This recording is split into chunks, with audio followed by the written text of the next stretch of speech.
All right, folks, how you doing? I'm back. True Crime, Real Criminals is here to bring you another story.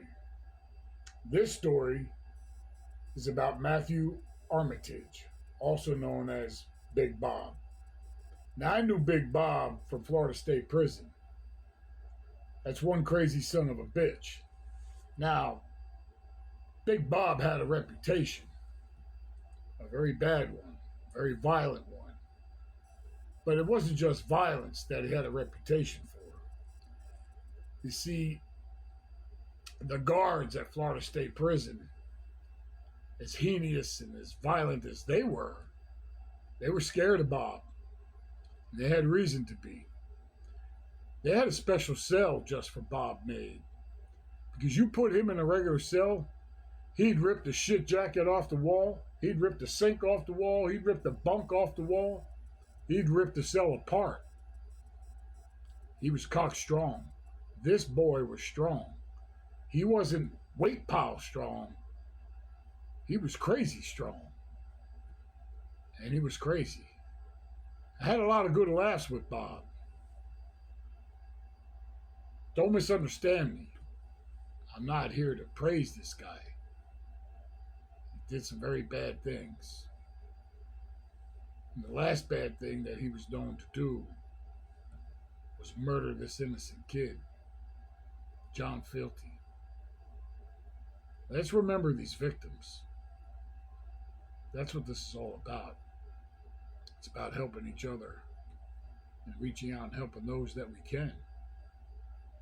But I bring you these stories through True Crime, Real Criminals simply because you want them. You want to hear these stories from the inside. These murderers, these rapists, these killers. So I bring them to you. I bring you the facts of the case anyway. Now, I wasn't at Tomoka Correctional when Big Bob killed this innocent kid. I wasn't there. I couldn't give you the insight on that. But I've done 31 years in prison, 16 plus in Florida, 8 plus in Florida State Prison, also known as the East Unit, the Big Green Monster, Stark, Florida, home to Florida's electric chair.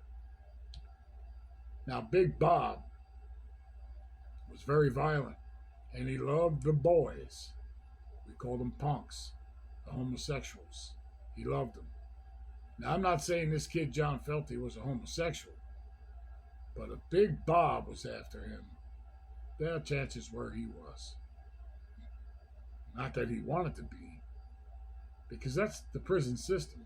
Some of them guys, they felt the safe way for them to get out was to give another man what he wanted, which is something you don't do in prison.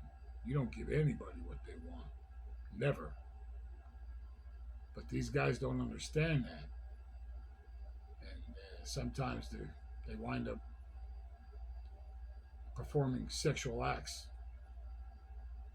giving up their ass, the bottom line. Because that's what predators like Big Bob want. They want the ass. They want that sweet, young, tight ass. To them, hey, somebody like Big Bob, too, came in so young. Did he even have a woman when he was out? Well, I know a guy who didn't. And we'll get to that story later. You'll really enjoy that one. Big Bob, though, he murdered this kid. Stomped him to death. Stomped him so bad, they had to reconstruct this kid's face. They had to identify him by his fingerprints. That's how bad Big Bob smashed this kid. Why? Well, there's a lot of speculation as to why. And we'll get into those speculations here in the next segment. For now, stay tuned. True Crime, Real Criminals is bringing you another one.